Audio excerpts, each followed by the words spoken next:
Salam sejahtera kepada Profesor Teknologis Dr. Sio Tawi dan rakan-rakan. Saya Anis Suraya binti Amaluddin, AP 190407 bersama ahli kumpulan iaitu Muhammad Firdaus, Nur Liana, Nur Elia Hazwani, Siti Nur Syafinas dan Darshini serta dari kumpulan 10 akan membentangkan kerja kumpulan yang kami pilih yang bertajuk Kitar Semula dalam Industri Pembinaan. Pengenalan bagi kitar semula dalam industri pembinaan membawa kepada sisa-sisa bahan pembinaan yang tidak digunakan dan boleh dikitar semula. Dalam era pasca kemerdekaan, pembinaan bangunan di Malaysia semakin pesat dilakukan. Bangunan yang dibina adalah untuk kegunaan sesuatu organisasi yang menjalankan operasi. Pembinaan bangunan pada masa sekarang dapat dilihat dengan adanya sisa pembinaan yang tidak digunakan semasa mahupun selepas pembinaan dilakukan. Sisa pembinaan adalah jenis yang sama seperti sampah pembinaan yang didapati dalam proses pembinaan. Menurut Sueb et al. Pada tahun 2016, sisa pembinaan dapat dikaitkan dengan aktiviti pembinaan di mana ianya menyumbang kepada lebihan bahan binaan yang membawa kepada arah pembaziran. Sampah pembinaan merupakan sampah yang dihasilkan daripada proses pembongkaran, pembinaan yang baru dibina, pembinaan semula, penyelenggaraan dan hiasan pada bangunan juga strukturnya. Ianya merangkumi blok konkrit sisa, blok konkrit asfalt, batu bata dan jubin, tanah pelbagai sisa pepejal seperti konkrit, batu bata yang pecah, logam, kayu dan sisa lain yang tersebar atau pecah semasa proses pembinaan dilakukan. Selamat petang kepada Dr. Sotawi. Nama saya Nurliana binti Ahmad Kusairi. Pembentangan yang saya akan bentangkan adalah tentang isu alam sekitar di dalam industri pembinaan. Menurut Nagapan Sasitaran, kemajuan dalam pembangunan industri pembinaan menyebabkan banyak hasil binaan yang telah dihasilkan di dalam negara ini. Menurutnya, ini adalah disebabkan oleh pembinaan yang kian pesat membangun di dalam negara ini seperti infrastruktur, projek rumah dan juga pembinaan bangunan. Jenis sisa yang kerap digunakan di dalam industri pembinaan di tapak bina adalah seperti kayu, logam, batu bata, plastik dan lain-lain. Menurut Musa, pengurusan yang lemah di tapak bina dan isu lebihan bahan binaan yang berlaku di tapak binaan boleh menyebabkan berlakunya pembaziran bahan yang boleh dikitar semula. Menurut Musa juga, kebanyakan isu sisa bahan binaan yang tidak diguna pakai lagi tidak akan diketahui ke mana sisa bahan binaan itu akan diurus dan dilupuskan selepas bahan tersebut digunakan. Dan lebihan sisa binaan yang terhasil berlaku disebabkan adalah besi yang telah bengkok, keretakan bata, kerosakan papan acuan dan terdapat lebihan binaan yang mengalami kecacatan.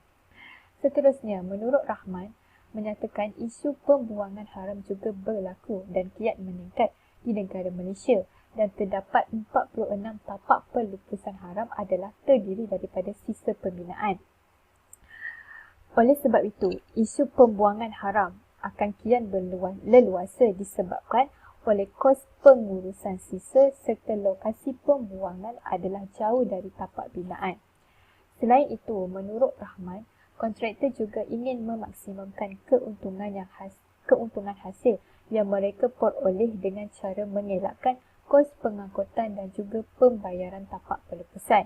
Dan akhir sekali, menurut Soeb, Dewan Bandaraya Kuala Lumpur di BKL akan memaksimumkan penggunaan tapak pelupusan sampah yang terdapat di 6 kawasan iaitu Gombak, Sepang, Dengkil, Rawang, Kuang dan Sungai Kertas bagi pembuangan sisa pepejal yang datang dari projek pembinaan di sekitar ibu negara. Sekian, saya akan serahkan pembentangan kepada pembentangan seterusnya. Sekian, terima kasih. Assalamualaikum, nama saya Muhammad Firdaus bin Syamsuddin, nombor matrik AP 190166 dan untuk bahagian saya akan membentangkan tentang strategi peningkatan kesedaran kita semula dalam industri pembinaan, iaitu nombor 1 adalah dengan memberikan pendedahan dan kesedaran kepada pekerja binaan, iaitu dengan mengajar mereka tentang menggunakan semula barang kita semula, iaitu contohnya seperti sisa-sisa pepejal di pembinaan. Dan juga ia akan membantu dalam mengurangkan kos pembaziran, mengurangkan kos pembelian barang bahan mentah yang baru dan secara tidak langsung akan meningkatkan kecekapan pengeluaran dan juga meningkatkan kelestarian penggunaan. Nombor 2 adalah dengan membangunkan kempen kesedaran yang berkesan, iaitu memberikan pendedahan kepada pihak-pihak berkepentingan, contohnya seperti kontraktor, pengguna dan sebagainya, tentang pentingnya ilmu ataupun kita semula ini dalam industri pembinaan untuk kelangsungan atau jangka panjang industri. Seterusnya adalah dengan menawarkan inisiatif, iaitu menawarkan ganjaran seperti kewangan atau faedah kepada kontraktor atau mana-mana pihak yang terlibat yang dapat mengurangkan jumlah sisa yang dihasilkan serta dapat meningkatkan jumlah bahan yang dikita semula, akan dapat membantu dalam memberikan kesedaran dan juga strategik dalam mengurangkan kos pembaziran sisa bahan di pembinaan adalah dengan mempromosikan kita semula melalui media sosial, iaitu adalah cara yang sangat berkesan untuk meningkatkan kesedaran, iaitu dengan membuat video-video berkenaan dengan kebaikan kita semula, faedah yang akan diperoleh sekira melakukan aktiviti kita semula, dan juga secara tidak langsung akan membuka pengetahuan pada orang-orang yang terlibat atau orang-orang yang melihat video tersebut tentang kebaikan dan juga kesedaran tentang penggunaan kita semula dalam industri pembinaan. Dan yang terakhir adalah dengan melibatkan komuniti setempat dan tempatan tentang kesedaran kita semula, iaitu dengan mengadakan forum-forum awam atau program yang boleh digunakan untuk memaklumkan kepada rakyat tentang kepentingan kita semula bahan di tapak pembinaan. Dan seterusnya adalah dengan membuat hari pembersihan atau menggalakkan penggunaan sisa bahan di tapak pembinaan kawasan-kawasan lain dalam komuniti, secara tidak langsung akan dapat membantu meningkatkan kesedaran tentang kepentingan mengita semula ini, dan secara tidak langsung juga akan dapat mengurangkan kos pembinaan, manfaatkan alam sekitar dan juga mewujudkan peluang pekerjaan di kawasan tempatan. Dan saya rasa itu sahaja daripada saya, dan saya akan memberikan kepada pembentang seterusnya. Terima kasih. Saya Siti Nur Syafinas binti Kajran, AP 190354. Saya akan meneruskan mengenai strategi peningkatan kesedaran terhadap kita semula dalam industri pembinaan. Strategi yang seterusnya adalah penguatkuasaan akta yang berkaitan dengan kita semula di bawah satu agensi.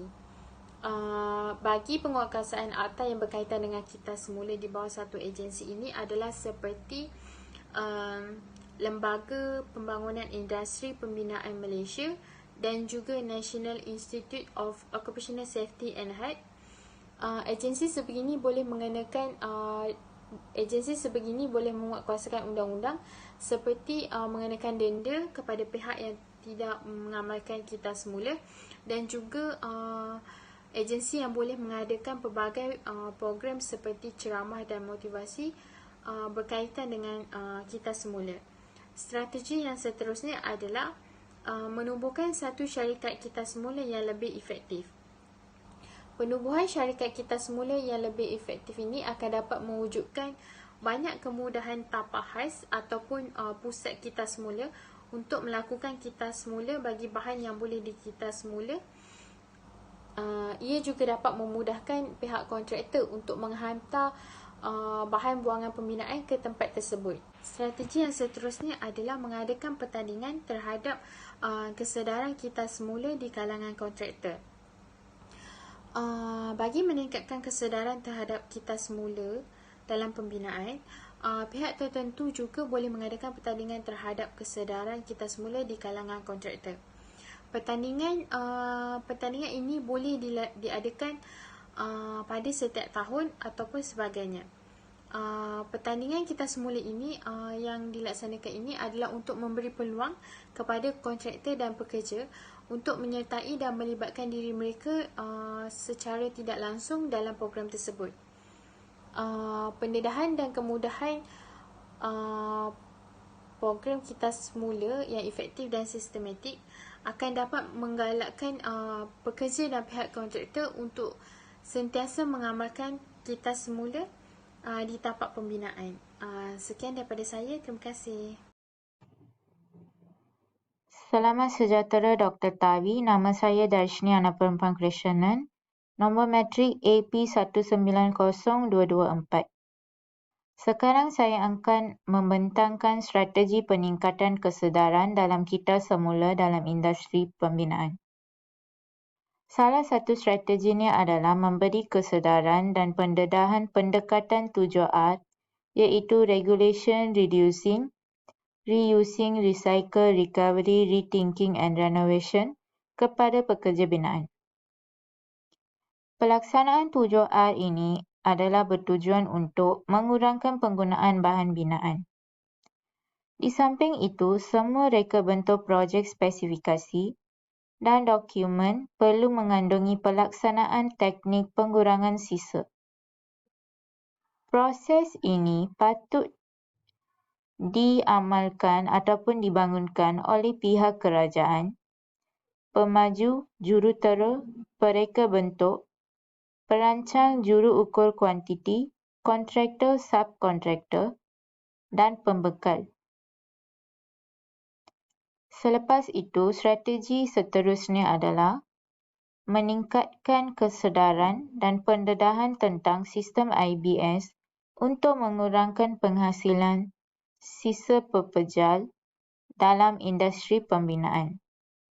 Ini adalah kerana IBS mempunyai potensi untuk mengurangkan penghasilan sisa pepejal dan dapat menguruskan sisa pepejal dengan baik.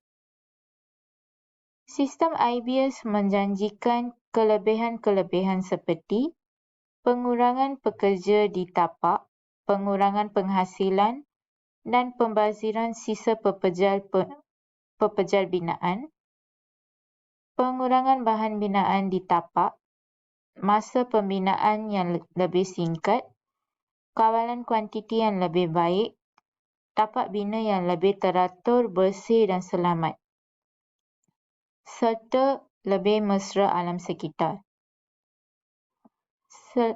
Oleh itu, amatlah penting bagi pihak yang bertanggungjawab dalam industri pembinaan untuk memberi kesedaran dan pendedahan tentang sistem IBS kepada pekerja binaan. Itu sahaja daripada saya. Terima kasih.